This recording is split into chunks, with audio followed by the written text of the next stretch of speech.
lo dijo en la primera hora.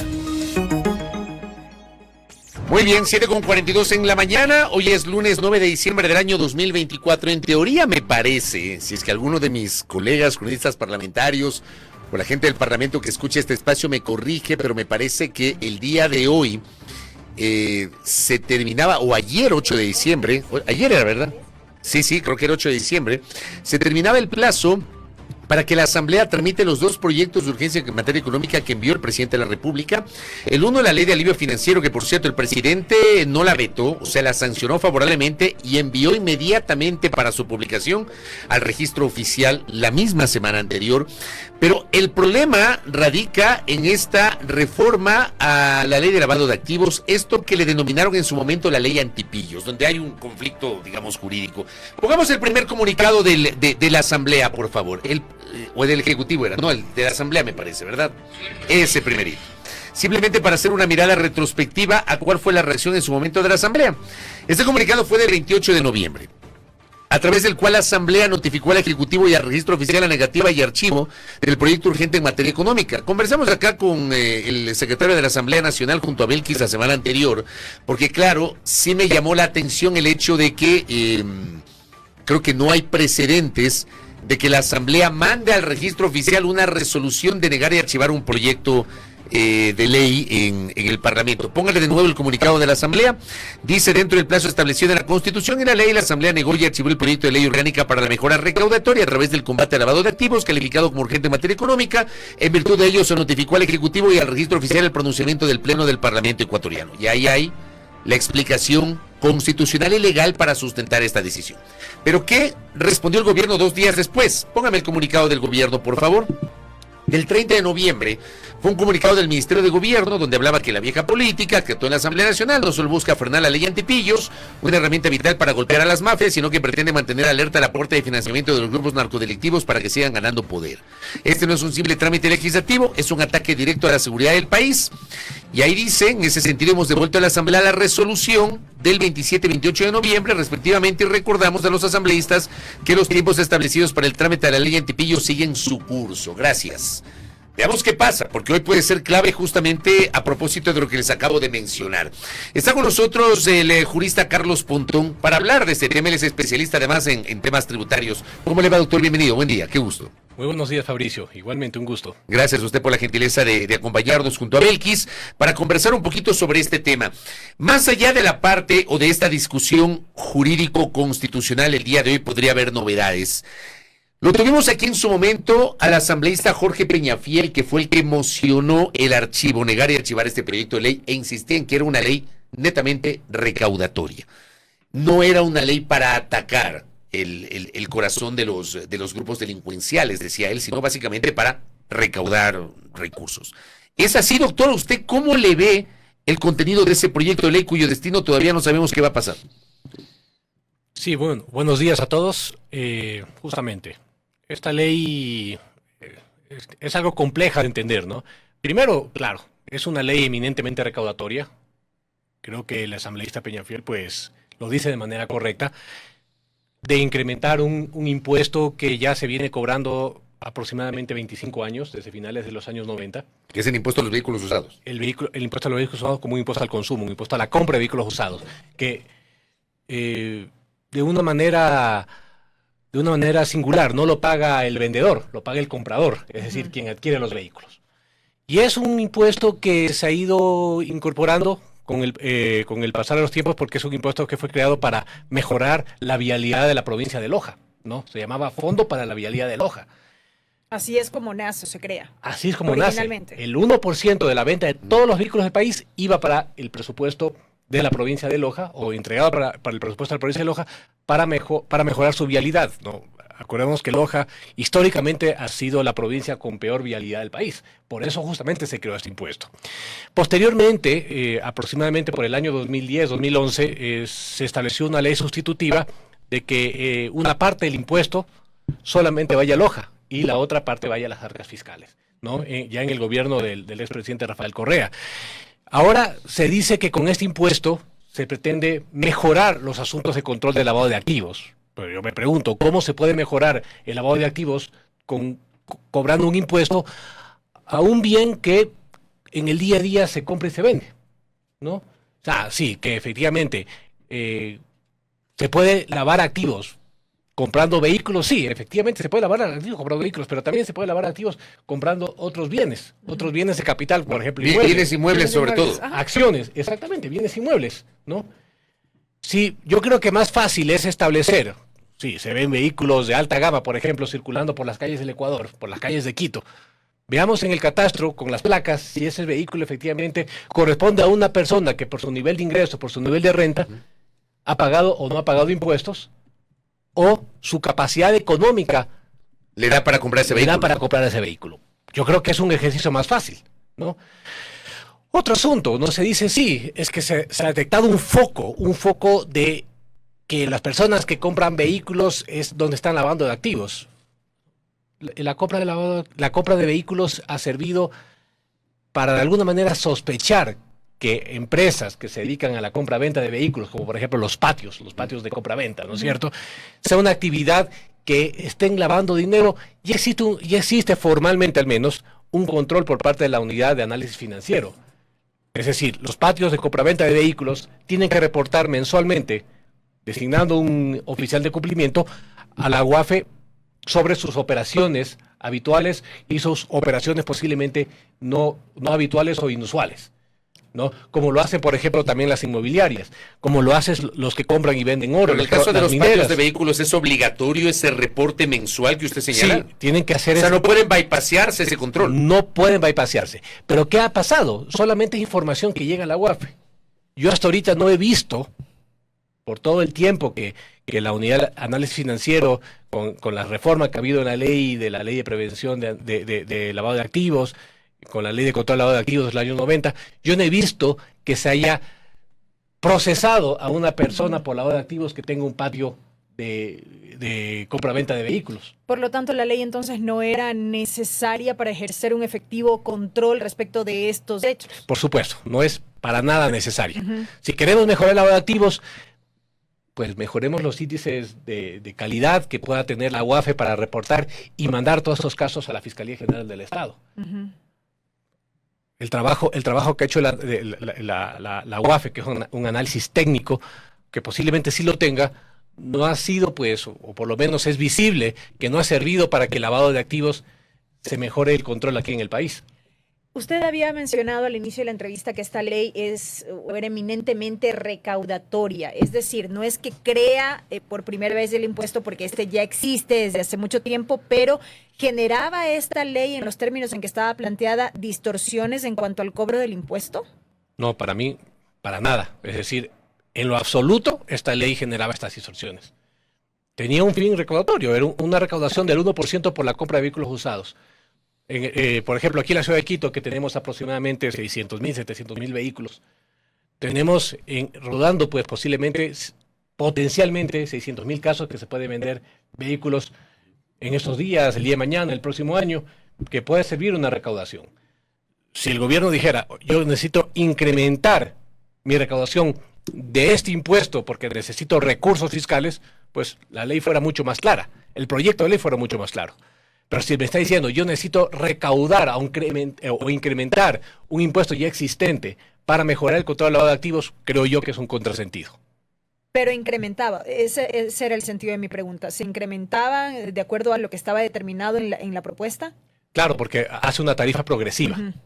Hace una tarifa progresiva, una tarifa que sube del 1, del 2 hasta el 5%, me parece, ¿no? Entonces, obviamente que va generando una progresión conforme vaya aumentando la base. ¿Cuál es la base? El precio de compra. Si usted vende un vehículo, supongamos, en $80,000, posiblemente esté en el rango del 5%. Si usted vende un vehículo de 30,000, sigue en el rango del 1,5% o del 2%. Si usted vende un vehículo de menos de $20,000, dice que hasta le va a bajar. En vez de ser el 1%, va a ser el 0,8%. Darle una justicia. Pero eso no tiene nada que ver, en mi concepto, para el tema del lavado de activos. Eso es un tema de una progresividad para mejorar una recaudación de un impuesto que es totalmente eficiente, porque se lo controla básicamente en el momento de hacer la venta, que se necesita hacerlo en notaría, se necesita registrarlo en la Agencia Nacional de Tránsito y obviamente se controla a través de las agencias municipales de tránsito de cada uno de los cantones. Pero ahí quiero entender, ¿Usted estaba de acuerdo con esta propuesta impositiva para los vehículos usados o no? No, yo no estoy de acuerdo. ¿Ya? No, en absoluto. Yo digo, bueno, si queremos incrementar el IVA, habrá personas que están de acuerdo, no están de acuerdo que incrementar el IVA. Pero finalmente se dice, no, se incrementa el IVA por este concepto. Es decir, tenemos que separar el fin recaudatorio del otro fin, que para mí está muy alejado de la realidad, que es controlar el análisis, el lavado de activos a través del análisis financiero. Y le pregunto, el resto del proyecto de ley que tiene esta discusión todavía jurídica, esta confrontación constitucional y legal entre el gobierno y la Asamblea Nacional, dejando de lado el tema impositivo, ¿el resto del proyecto de ley apuntalaba este ideal del combate al lavado de activos? Había unas reformas a la ley de prevención del lavado de activos puntuales, sobre todo que el darle más facultades al presidente de la República para poder designar, por ejemplo, al director. Pero esa facultad ya la existía. Y yo creo que todos los directores de las unidades en el financiero han rendido cuentas al presidente de la República. Yo creo que, al igual que, por ejemplo, el departamento técnico de la Superintendencia de Compañías, que tiene un departamento técnico también de control del lavado de activos, han sido solamente para reportar transacciones, más no para controlar. Muy pocos casos ha pasado a Fiscalía, y de los casos que pasan a Fiscalía, muy pocos casos prosperan. Si usted cuenta más de 5 casos que por lavado de activos se haya llegado a condenar a un implicado en uno de estos casos, yo estoy exagerando. Créame que me sobran los dedos de la mano de los casos que han sido llegados hasta las últimas consecuencias por lavado de activos. Pero eso, ¿por qué ha pasado? ¿Por qué, digamos, hay una muy poca cantidad?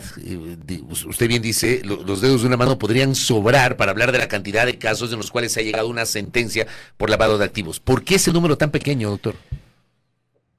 Posiblemente es porque o nos estamos haciendo los ciegos ante una realidad evidente que en el país se lava activos y no lo queremos ver, o porque la información que genera la UAFE, que también es alimentada por bases de datos de otras entidades, como por ejemplo el mismo Servicio de Rentas Internas, de la aduana, de la policía, de la agencia de tránsito, que pueden darle indicios a la UAFE. La UAFE simplemente no sabe qué hacer con esa información. Y posteriormente la Fiscalía no ha podido detectar los casos, que para mí en muchos casos son evidentes, que dar o seguir un peldaño más allá para poder juzgar a alguien por lavado de activos. No, obviamente la Fiscalía tiene que formalizar su acusación para que posteriormente los jueces sean los que tengan que pronunciarse a través de una sentencia, ¿no? Doctor, ya vimos lo que ocurrió con esta iniciativa. Es decir, la Asamblea archiva el proyecto, notifica el registro oficial, luego fue publicado debidamente. Acto seguido, el presidente de la República devuelve, digamos así, este archivo a la Asamblea, y en el comunicado que vimos hace unos momentos que acabamos de revisar, se sostiene expresamente que el gobierno sabrá responder con base en la Constitución. ¿Cómo se interpreta esta posición y qué facultad le podría otorgar la propia Constitución de la República al presidente, en este caso, para poder ejercer algún tipo de acción en esta suerte de respuesta que se quiere dar? Sí, es un asunto bastante complejo. Parece que hay una evidente pugna de poderes entre el legislativo y el ejecutivo. El presidente de la República quiere, pues, que el proceso siga, ¿no? Lo metió como una norma con el carácter de económico urgente. La Asamblea se lo devuelve antes del primer debate, lo que tengo entendido. Lo archiva. Lo archiva. Es decir, lo archiva. Y el presidente dice, usted no puede archivarlo porque tenía que hacerlo de acuerdo al 140 de la Constitución y por lo tanto tenía que haberlo conocido en segundo debate si lo quiero archivar. Como usted no ha cumplido el procedimiento del artículo 140 y del artículo 60 de la Ley Orgánica de la Función Legislativa, pues el plazo de los 30 días sigue decurriendo. Por lo tanto, si pasado el 8 de diciembre, que se cumple el día 30, usted no lo ha aprobado, modificado o negado el proyecto, yo, por mis facultades constitucionales, que establece pues desde el artículo 130 y siguientes de la Constitución, yo voy a publicar el proyecto de ley como decreto ley. Ya estamos 9. Ya estamos 9, lo podría hacer el día de ahora. Yo lo podría hacer el día de ahora. Yo le apuesto que lo va a hacer. Yo creo que lo va a hacer. Vamos a ver si, bueno, habrá que ver qué va a hacer el director del registro oficial, porque él es el que publica y promulga a través de la publicación, ¿no?, el proyecto de ley. Y posteriormente, ¿qué se puede hacer? ¿No? entra la ley al registro oficial. Bueno, si el director del registro oficial lo publica, pues es ley para nosotros.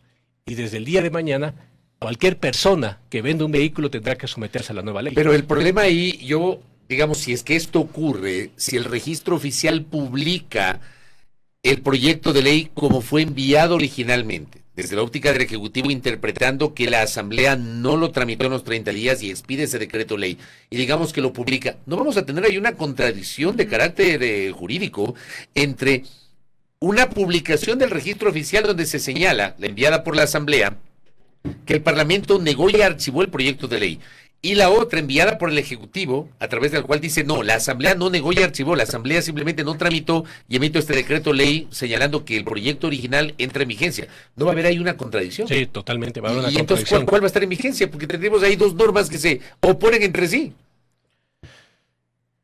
Ya lo tendrá que resolver la política.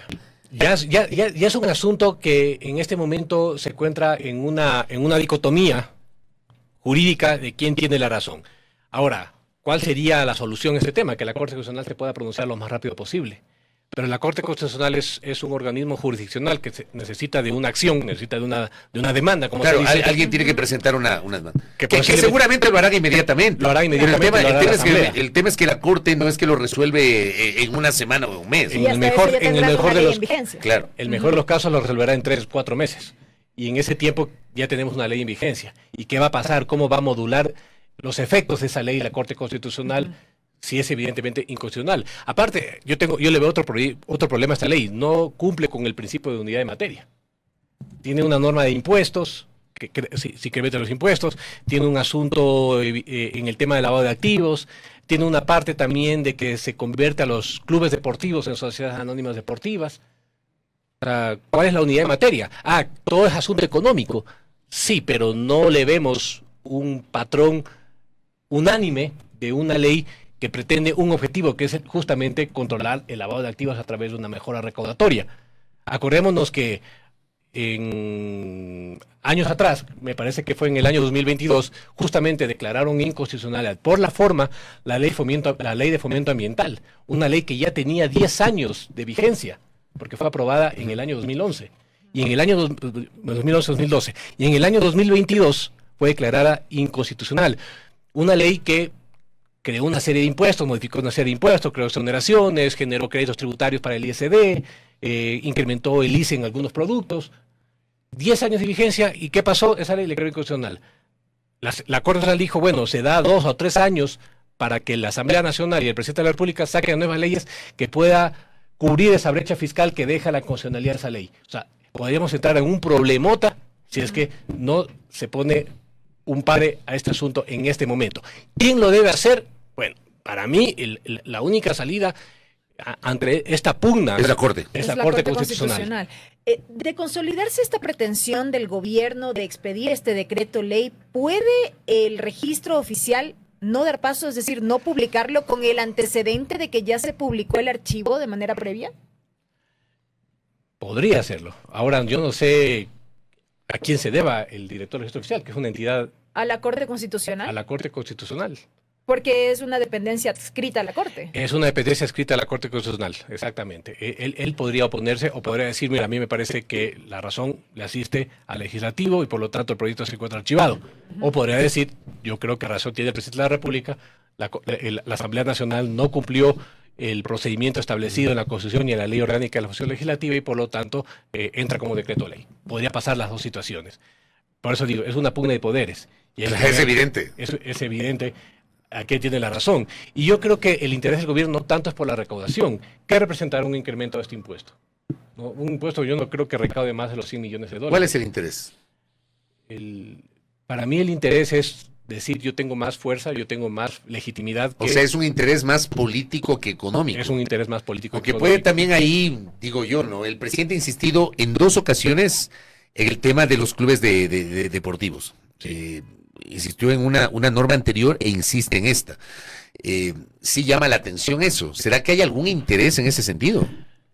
Sí, pero yo en este momento no veo el interés tanto por los clubes deportivos. Ya. Porque incluso hay otras leyes que se están tramitando justamente para convertir, ya no con el carácter económico urgente, pero que se están debatiendo en la Asamblea en este momento, para que los clubes deportivos, ahí sí con justa razón, que se conviertan en sociedades no deportivas. No tiene por qué ser entidades sin fines de lucro. El fútbol mueve tanto dinero más que cualquier otro tipo de actividad. El club deportivo, un club de fútbol no es una empresa sin afán de lucro. Eso, por supuesto. Más bien, ahí yo sí, en ese tema, yo creo que sí hay un tema de lavado de activos. Con las figuras actuales de los clubes, no hay control.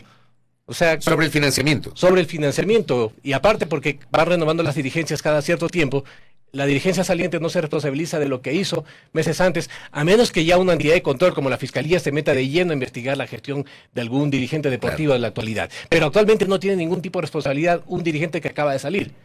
Entonces, ahí se podría mejorar bastante. Y yo creo que convertirlo en sociedades anónimas deportivas, a un club deportivo, ¿no? Cualquiera de los equipos de fútbol, entra pues ya en otras entidades a controlar, por ejemplo la superintendencia de compañías, el mismo servicio de rentas internas a través del cobro de impuestos, pero eso ya es otra cosa. Oiga, tengo 2 aportes de 2 juristas y les agradezco por sumarse a este diálogo con nuestro invitado, el doctor Carlos Pontón. Acá el doctor Stan Raza dice, no hay contradicción de normas, la publicación de la Asamblea no es una norma, es la decisión de no aprobar una ley. Si el Ejecutivo manda a publicar, hay sí una norma cuya inconstitucionalidad debe ser demandada y declarada. O sea que estaría vigente hasta que la Corte Constitucional diga lo contrario, que es lo que usted señaló hace minutos, que entraría en vigencia el tema tributario, hasta que la Corte diga lo contrario previo a que alguien demande. El registro oficial es meramente un órgano de publicación, lo califica la legalidad, constitucionalidad y pertinencia de lo que publica. En la misma línea, el también jurista Javier Aguilar dice, no existiría contradicción, una resolución de la Asamblea por supremacía constitucional y legal está por debajo de la expedición de un decreto ley. O sea, ambos casi que se han conversado, el doctor Aguilar y el doctor Raza, pero tienen la misma posición. O sea, iría de la mano con lo que usted señalaba hace minutos, que una vez publicado habrá que pagar el impuesto que alguien demande y la Corte se pronuncie. Por supuesto. O sea, si lo publican en el registro oficial, finalmente termina siendo ley. Inconstitucional o no, termina siendo ley. Y acuérdense que el control concentrado de la constitucionalidad lo tiene la Corte Constitucional, ya no lo puede hacer cualquier juez, como teníamos antes el control difuso, ¿no? Antes la Constitución de Montecristi, digamos, llegaba un proceso tributario que le quería cobrar el impuesto a un contribuyente y el juez podía decir, no, esta ley es inconstitucional. Ahora ya no lo puede hacer, solo la Corte Constitucional lo puede hacer. Es decir, tiene el monopolio del control constitucional. Doctor, de otro lado, usted había señalado que la propuesta del proyecto de ley carecía de unidad de materia. Si esto era así, ¿por qué el CAL dio paso al trámite? Ya hemos tenido el antecedente de que en otras iniciativas se ha verificado precisamente este tema y hasta que no se subsane, digamos así, no se ha dado paso. En este caso no ocurrió así. Sí, no ocurrió así. O sea, bueno, yo creo que ahí el CAL tenía que haberlo filtrado. Creo que fue un error del Consejo de Administración Legislativa de no haberlo filtrado, porque yo le digo, el antecedente es la Ley de Fomento Ambiental. Dice, bueno, hay muchas cosas que no tienen nada que ver con lo ambiental. Sí, había el impuesto verde que después lo derogaron, que fue el impuesto a los vehículos, el impuesto a las botellas plásticas, pero había temas como, por ejemplo, el tema del ICE, el tema del ISD, ¿no? El impuesto a la salida de divisas, créditos tributarios, exoneraciones, bastantes temas inherentes al régimen tributario ecuatoriano, que no tienen nada que ver con lo ambiental. Entonces, no hay unidad de materia. Una de las razones de la sentencia de la Corte Constitucional que fue a inicios del año 2022 fue esa. Yo veo en este tema temas bastante etéreos. Control del lavado de activos. ¿Control del lavado de activos en qué? En mejorar la recaudación de un impuesto que ya ha existido por los últimos 25 años, convertir los clubes anónimos en sociedades deportivas y cambiar ciertas normas formales en cuanto a la UAFE, en la designación del presidente, en los currículums posiblemente del director general de la UAFE, pero normas sustantivas en cuanto a la función de lavado de activos, por ejemplo, que se incorporen nuevos formularios, por darle un ejemplo, para reportar mensualmente a la UAFE, yo no lo veo. Entonces, no es una ley que conlleva un principio de unidad de materia. ¿Cuál es el principio que rige esta ley? El control del lavado de activos.